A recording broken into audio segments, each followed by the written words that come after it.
लेकिन सर अब थोड़ा ट्रेड सेटअप समझना है। At the cost of repeating my self, मैं वही फिगर आपके सामने रख रही हूँ, 25,850। क्यों ये मेक और ब्रेक है? क्यों हम इसकी बात बार बार करते हैं और ये इंपॉर्टेंट क्यों है हमारे दर्शकों नहीं, इसमें कॉस्ट ऑफ रिपीटिंग वाला कुछ बिल्कुल don't feel guilty. Ask as many times at least आप पिछले 1.5 महीने में कम से कम 6-7 बार ये मुझे सवाल पूछ सकती थी और अब भी पूछ सकती हैं। उसकी वजह ये है 18 नवंबर से लेकर अब तक, यानी कि कल तक, नेहा बार बार लगातार ब्रॉडली बता रहा हूँ 25,850 25,900 की रेंज में निफ्टी सपोर्ट लेता है। इस रेंज में आके बंद होता है बार बार क्लोजिंग बेसिस पे।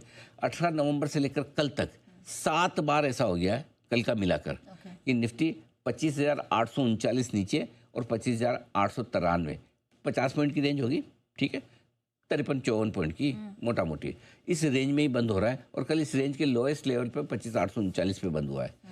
अब अगर इस रेंज को निर्णायक तौर पर तोड़कर अगर हम नीचे बंद होते हैं, वो निर्णायक तौर पर आप 25,825 मान लें, 25,800 मान लें, जो भी मान लें, 25,800 तो मान लिए, तो फिर ही आपके लिए नई गिरावट खुलने का खतरा होगा। नहीं तो आप 20 दिनों से इस रेंज को होल्ड कर रहे हैं, करेक्ट, 18 नवंबर से अब तक।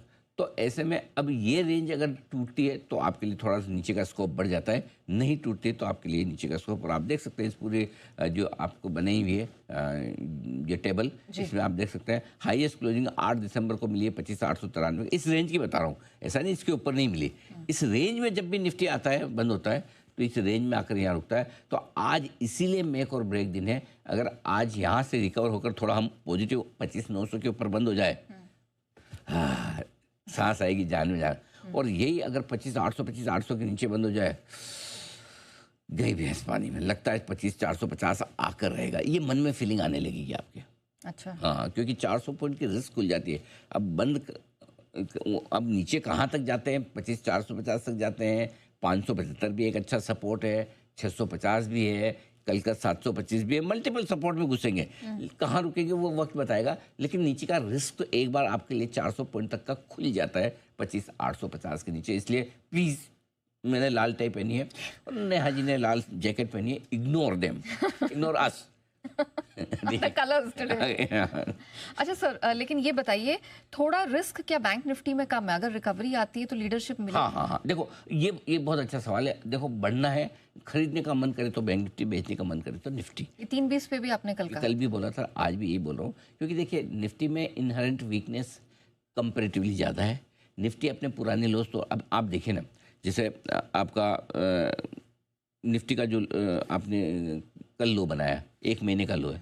बैंक निफ्टी कहाँ है 1 महीने के लो पे? बैंक निफ्टी 9 दिनों के लो पे। बैंक निफ्टी ने तो जहाँ से एक उछाल दी थी, वो दी थी 58,650 से, इंट्राडे था 58,825 क्लोजिंग था, अब वहीं तक ही नहीं पहुंचा। निफ्टी ने तो कल इंट्राडे में तो तोड़ दिया ना अच्छा खासा, 850 के नीचे का लेवल। तो निफ्टी कमज़ोर होने के संकेत पहले दे रहा है। बैंक निफ्टी कह रहा है कि अगर बहुत ज़्यादा निफ्टी गिरा तो फिर मैं भाईचारे के हिसाब से गिर जाऊंगा, बाकी मेरा मन गिरने का बिल्कुल नहीं है बैंक। और हो भी क्यों? क्योंकि आरबीआई की पॉलिसी इतनी बढ़िया आई है, तो बैंक शेयरों को तो आउट परफॉर्म करना ही चाहिए, गिरने में कम, बढ़ने में ज़्यादा। ये बैंक शेयरों का नेचर रहेगा ही, इसमें कोई डाउट नहीं। ओके, तो क्या यही कारण है, आप कह रहे थे कि एचडीएफसी बैंक गिरने को तैयार नहीं होगा? एचडीएफसी बैंक बहुत इंटरेस्टिंग हो रहा है नया। और एचडीएफसी बैंक क्या है कि कुछ आपको कह रहा है कि मैं क्या करना चाहता हूँ। अच्छा, देखिए है क्या एचडीएफसी बैंक में, सिंपल सी चीज़ है।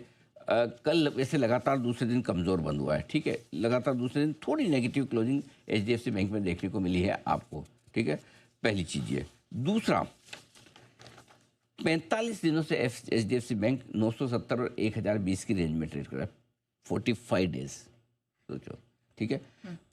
लगातार छठा दिन ऐसा हुआ है जब 985 का एक important support level HDFC bank छूता है, इसके ऊपर आ जाता है। और ये 985 का लेवल क्यों इंपॉर्टेंट है? यहाँ पर 100 दिनों का मूविंग एवरेज 985 और 50 दिनों का मूविंग एवरेज 989 हो चुका है, ठीक है।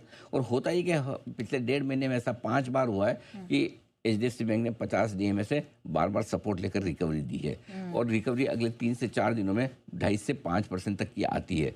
पिछले 5 दिनों से एचडीएफसी बैंक लगातार 50 डीएमए पर सपोर्ट लेने के बाद मजबूत है, और 4 दिनों में, 5 दिनों में करीबन ये बढ़ चुका है 2% के आसपास, ये डेटा आपके सामने। तो एचडीएफसी बैंक अब की बार भी जब इसने 2 दिसंबर को 50 डीए में छुआ था, उसके बाद से लगातार मजबूत है। 50 डीए में बड़े मजबूत सपोर्ट के तौर पर बैंक निफ्टी पे बना हुआ है, इसमें कोई डाउट ही नहीं। चलिए, तो ये इंपॉर्टेंट स्टॉक इनसाइट है जो सर ने आपको एचडीएफसी बैंक में दी, इसको बिल्कुल आप रिपीट मोड में भी देख सकते हैं ताकि आपको समझ में आए आगे की ट्रेजेक्टरी क्या होगी। लेकिन सर आगे के क्यूज कैसे हैं वो बताएं। ओके, अच्छा आज की